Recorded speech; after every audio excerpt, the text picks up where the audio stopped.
saying. How old were you in 94? 94, I was 6 years old.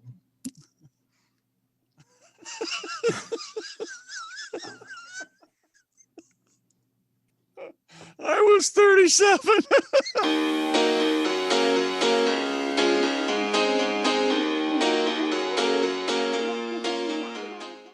Here we go. Another episode of Kash's Top 5. I cannot believe I got the Chick McGee today. How's it going, sir? I love that guy. Oh, hey, how are you doing, Adam? Good to see you. Oh, it's Long good to time see no you talk too. to. I know. Yeah. I don't know that I need to introduce you, but I will. Chick McGee, longtime co-host of the Bob and Tom Show. You know him from podcasting, and I met him when he got a root canal. It's the first time I ever met the Chick McGee. Yep. Appreciate you. Famous story. Yeah. Adam came. Kash came in and did I don't know 5 minutes, but I was on nitrous, so I laughed at everything he said. This was back when he was in high school. And he had a friend of his who was connected with my dentist at the time, and here he comes. And yeah, you killed, as far as I can remember. So, yeah. Yeah, I just remember being all of 17 years old. Like, how do I get on Bob and Tom, Chick? And you're just like, here's a T-shirt. Don't talk to me. If you find out, if you let me know, and then I can get back on. Yeah. So yeah, that's the old joke. Yeah. Yeah. Well, Chick, today we have a very fun top 5. We were kind of going back and forth on what we wanted to do. And I feel like you and I are both pretty obsessive when it comes to movies and television in general. We are content addicts, I would say. And we have a really fun top 5. Today, we're going to rank our top 5 favorite Best Picture winners. So of all the movies that have won Oscar for Best Picture, our 5 favorites of those. So I'm kind of curious what we're going to have. We're from 2 different generations. I have a feeling you might shred a couple of my picks, but we have to choose from Oscar-winning Best Picture. Yes. Right? Yes. The top 5 of the best. Okay. So you can't say like number 4 is American Pie. Number 3 is Porky's, or no, that's probably not current enough for you, is it? That's maybe no, I've seen them, but those would be on the list of top 5 should have won the Oscar for Best Picture. That's it. Unbelievable omissions. Yes. All Correct. right. Gotcha. Okay. So let's get it kicked off. Our top 5 favorite Best Picture winners ever. Chick, who do you have at number 5?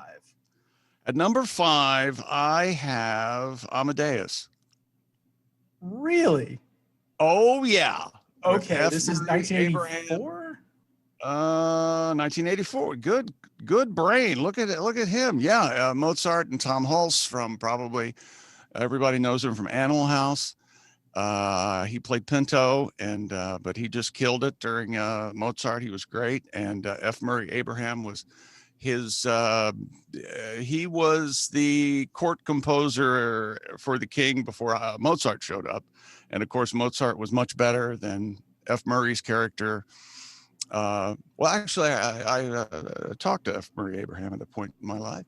Oh, really? And oh, yeah, he told me to call him Murray. As a matter of fact, yeah, he called the show, and I happened to be there. Is how that happened. But yeah, I think it's one of the most marvelous performances still to this day that I've ever seen in movies. Him, F. Murray Abraham specifically. He won an Oscar, but Tom Hulce did not, but the movie won Best Picture. So that comes at number 5 for me. I've always said that 2 things that really make a movie is how good is the villain and how good is the score. And if your score is Mozart, that's a strong start for a movie. And next to bad guys, I'd say, well, this is another top 5. I'd say the bad guy, Alan Rickman in Die Hard. And probably F. Murray Abraham and Mozart. So let's do that next. Our next top 5 will be best villains of all time. That'll be a good one. Best villains of all time. Yeah, there you go. Okay, so Chick, Amadeus at number 5. My number 5 for you, honestly, I've wavered on over time. I remember when I first watched it, I loved it. And then I revisited it later on, and it didn't strike as heavy of a chord, but it's kind of stuck with me. And this is one especially where the score, the soundtrack to it really connects with me, and that's American Beauty from 1999. Oh, that's a great movie. A lot of critics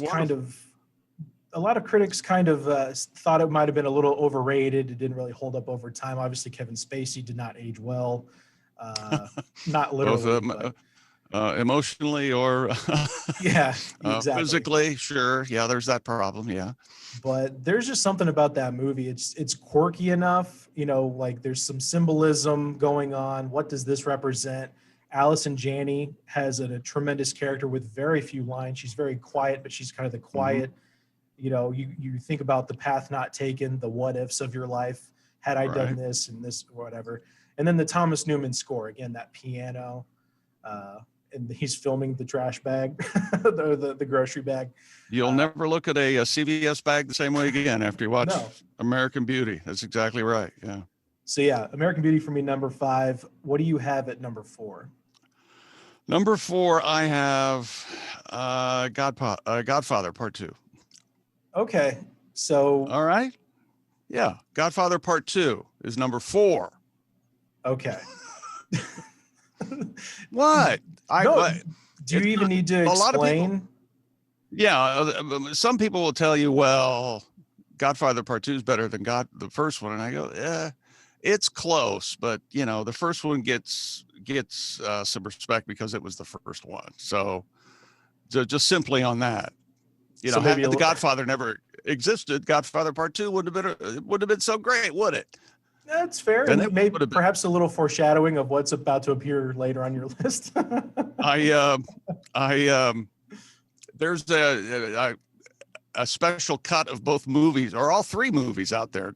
It's like 8 hours long of 1, 2, and 3, and they tried to put it in chronological order. I think HBO ran it for a little while, but really, and that way is not nearly as good as the way they were meant to be seen. But yeah, so Godfather Part 2 is my number 4. It's a lot of numbers for me, but there you go. We got it. I got it down. De Niro, of course, De Niro, and all those guys, man. So they made a linear 8-hour long Godfather gangster movie. So it's like the Scorsese cut, the boring cut. I don't mind longer. I like the long Blade Runner. I like all the big fat cuts of those movies. I don't mind them at all. Don't even bother. It might have been Roger Ebert who said it. No good movie is long enough and no bad movie is short enough. If it's good, it's good. Yeah. You can keep going. Yeah, right. My number 4 for you is going back a little further, and it speaks to the strength of the Best Picture winners we've had. Some may call the lead actor a little overrated. He's one of my personal favorites, but number 4 for you, Chick, is One Flew Over the Cuckoo's Nest, 1970. Oh, sure. That almost made my top 5. I will give you that hint. Almost. Very great movie. Great movie. Again, we're branching off into what other top 5s potentially we could do. If we had a list of top 5 unrecastable roles, could anybody else play Randall P. McMurphy than 1975 Jack Nicholson? I don't think so. I don't think so. Yeah. Or best buddies like the Chief. Top 5 best buddies of all time. George Kennedy and Cool Hand Luke and the Chief from Cuckoo's Nest. Yeah. Well, and how heartbreaking of a story. Brad Dourif's character, they sneak the girls in. He ends up, you end up hating Nurse Ratched. I mean, as much as you hate that character and in turn, probably the actress who won the Oscar for being such a terrible villain, I think that shows just how good of an actress she was and how good the writing was for you to be that emotionally affected by these fictional characters. I will tell you that, what is that, 76 when that came out? 75. 75. So I saw Cuckoo's Nest, and I didn't think Nurse Ratched was that much of a villain, if that tells you anything about my mother. So, or how, what's another way to put it? It all seemed normal to me, what she was doing. So there you go. A little peek into 1975 Chick McGee there. Maybe, let's say 60 to 75, somewhere around in there. Yeah. This lady's very nice. She looks very presentable. Yeah. She's just a hardworking nurse. That's what's her She's her just doing her problem? job. She's Yes, just doing her job. yes. These guys are mental defective. They want to watch the series. Yes, absolutely. Okay. Well, I have a feeling what's coming up on your list, but what do we have at number 3? Number 3, curveball. Here we go. All About Eve. Okay. With Betty Davis, Joe Mankiewicz, the whole cast, man, unbelievable. This movie not only was amazing, Ann Baxter, my favorite over actress in the entire world. It was on. My favorite role of hers is in Ten Commandments when she asks Moses, "Do her lips taste like pomegranates?" So yeah, All About Eve. And this story, the entire the entire plot has been told I don't know how many times in other movies. So I think it gets some respect from that. And Margot, Betty Davis, an amazing Margot portrayal. All About Eve. I just love it. That's a I classic will watch pick. that anytime. Yeah. Oh yeah. You'll get classic picks out of me. Oh yeah. Well, and that's a good point that you brought up, because I feel like there are movies that have won Best Picture. They may have been deserving, but they have zero rewatchability factor. Oh, right. Yeah. You watch it absolutely. the once.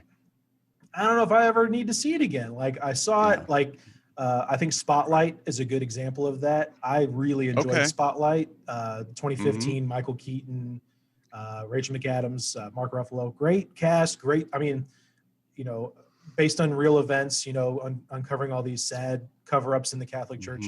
Great movie. I have no desire to ever see it again. Like I saw how they did it, and that's it. But you can watch All About Eve over and over and over and over.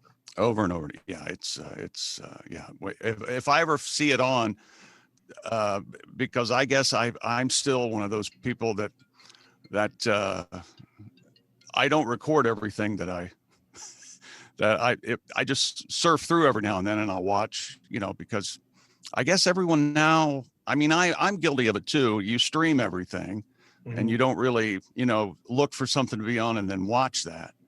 But I still do that. And when I see All About Eve, I'll stop on it. It's a rule. It's a house rule. That's what it is. One of many. One of many. That's right. Well, my number 3 for you is the one that I have a feeling if you're going to rip apart, it's going to be here this we go. one. So go ahead, young blood. Yeah, we'll see how this goes. My number 3 for you is Forrest Gump. That did win Best Picture, didn't it? It did. It won Best Picture. It's heartwarming. I remember when it was in the theater. I went to see it in the theater and absolutely loved it. And not that much, I'm going to say within the last 6 months, I watched it again. We were talking about it at work, and we actually did come at it from the angle, could they do this movie today? Sure. Because everything has changed so much about portrayals and what actor can play what role. Right. It's uncomfortable to watch with what Tom Hanks is doing. For me, it's just uncomfortable. Yeah. No, I definitely understand that. I thought you might attack me from because you enjoy what you enjoy, but I also feel like you have a little bit of a hipster to you. Like if I tell you one of my favorite movies is Forrest Gump, you're like, oh really? What's your favorite Nirvana song? Smells Like Teen Spirit. Get out of here. There you go. Yeah. Get out of here. Number 1 pick. We don't want you. You like something that's a little more beyond the pale. Gotta get back to the Soundgarden concert. Whatever. Yeah. Okay. It's just, it holds up. I saw it, it came out in 94, which by the way, has to be the best year of film ever. 94? Forrest Gump won 94 because you had Forrest Gump, Pulp Fiction, Shawshank Redemption, and The Lion King all came out within months of each other. I don't know that it gets better than that. So as far as stiff competition, I was looking through some of the lists of Best Picture winners and, kind of picking which ones are definite yeses and definite nos. There were some weak winners. And I'm like, who else was nominated that year? And you're like, oh, that's just a terrible year for movies. Right. Just it's just an awful year in general. No, you watch. Did you go to the saying? How old were you in '94? 94, I was 6 years old.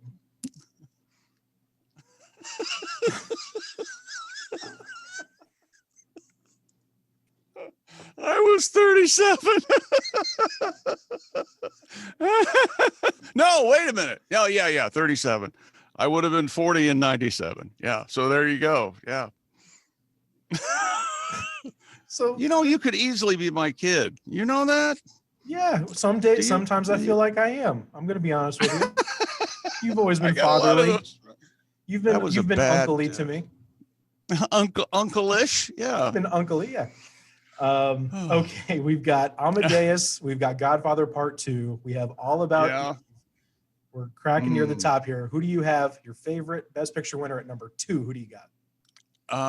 My number 2 and my number 1 have switched places many times, but I'm going to go. Number 2 is Casablanca with Humphrey Bogart and what's her face? It was Grace Kelly, and is that Grace Kelly? Yeah, and Claude Rains, and and Peter Lorre. And that's one of the all-time great plots in a movie. Wonderful plot in any year. Casablanca. We'll always have Paris. I don't know why they just didn't run off and change their names. Just run off together. I don't feel as bad about my Forrest Gump pick now, because I feel like that one is pretty powerhouse too. I'm not saying it's a bad pick. I'm just saying that's, as far as popularity, that's a beloved next movie. to like Citizen Kane it's expected to be the greatest movie ever made. Yeah, right. Exactly. But I love Casablanca. Yeah, I really do. It's strong. It's good. Yeah. My number 2 for you is an interesting one, I think. Number 5 for me was American Beauty. I had Cuckoo's Nest at number 4. Number 3, I had Forrest Gump. My number 2 is Silence of the Lambs. Is that right? Yeah. And I don't know if that... my big problem with Silence of the Lambs was, and always has been, and it caught my attention when I saw it in the theater, because once again, what year did it come out? 91. I was 3. So you were 3 years old when this movie came out. I was 57, 24. Yeah. So no, 34. And anyway, I've always, I questioned then and I question now Jodie Foster's choice. And I know she was from West Virginia, but her accent, Dr. Lecter, it just bugs the hell out of me. I don't know why, but I mean, what's his name? I'm blanking on who played Lecter. Anthony Hopkins. Anthony Hopkins, and he's great, and of course Buffalo Bill, who's been in many things. I'm blanking on his name now too. Ted Levine. Ted Levine, who was in Monk, right? And yeah, that's a deep cut there. Yeah. I mean, it's a wonderful movie, except for Jodie Foster. And that's fair. To me, though, I remember the first time I watched it. You ever have one of those moments where you're like, I can't believe you can make movies like this? Like, oh, sure. Yeah. When he's doing the 2-camera, the Anthony Hopkins Hannibal Lecter, and he's just so creepy, and you're like, oh my God, this is insane. And then of course the end, the big buildup, she's, in the blackout of the house in the basement, and he's got the night vision goggles. And I don't remember seeing a movie where I felt that tense and the suspense just built and built. It's just so incredible. And that's one of those that has a high rewatchability factor. I can watch that one anytime it's on. I'm going to tune in for sure. And it had the trick where they were, you thought they were at one house, and and I remember I rewatched it because I was like, I'd never seen that before. Yeah, I'd never seen that before. So yeah, I thought, okay, that's pretty cool. I love seeing stuff I've never seen before, and arguably Jodie Foster using that accent is something I've never seen before. And you'll never see it again. I'll never see. And the new TV show, evidently, she does not use the accent. So, are you going to tune in for that? Well, I might watch it after the fact, one episode, and Just check it see out. what I just check it out, see what's going on. Yeah. Okay. Respect, respect. Okay, so we've got Amadeus, Godfather Part 2, All About Right. Eve, Casablanca. Yep. We haven't. So the most recent one for you is 1984 Amadeus. So we haven't cracked into the 90s or the 2000s. I was wondering if there was going to be a more recent, but I have a feeling what number one is. Let's hear it. There hasn't been a movie. There hasn't been a movie worth a damn since 1996. No, I'm kidding, of course. Sort of. You want my number one now? You know what number one is. Weekend at Bernie's. No, it's of course it's The Godfather. Honestly, it was either Part 3. Yeah. No, you know what? I watched 3 for the first time not that long ago, just by itself. And I thought Andy Garcia was fine. I thought it was fine. And a lot of the iconic lines that they try to pull me back in, that line, and our true enemy has not revealed itself, whatever that's all in 3. And I thought it was fine. It was, it's not but what is The Godfather? I mean, that sort, and 2, I mean, they're pretty hard to follow. Well, that's the thing. It's by comparison. Godfather Part 1 is Jordan's first 3 championships with the Bulls. Godfather Part 2 is the second 3, Pete. And Godfather Part 3 is the Wizards. I mean, he still could put up 50 a night, but it's not Jordan with the Bulls. It's good. It's right. Still Hall of Fame, but not as good. He's a little thicker, but it's fine. A little thick. Not as much lift as before, but he still gets the job done. It's still Jordan. Yeah.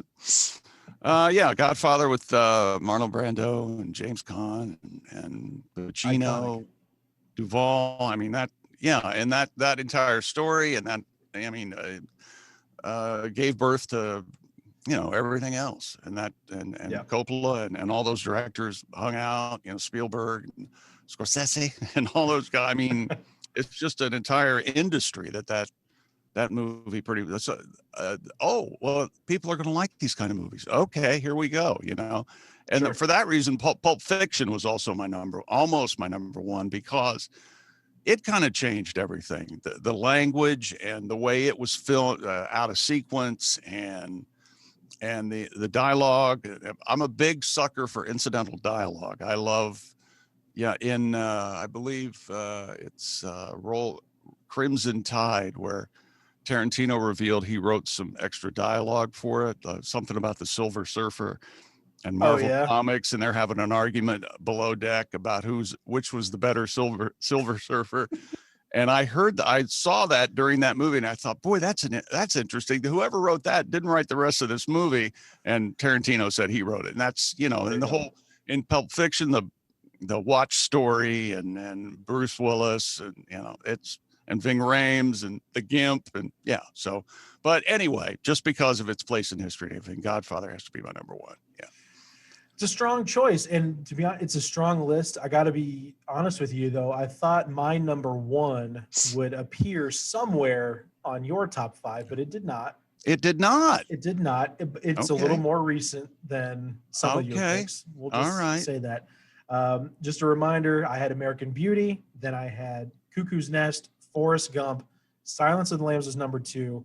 My number 1 favorite Best Picture winner ever for you, Chick McGee, is 2007 No Country for Old Men. Oh,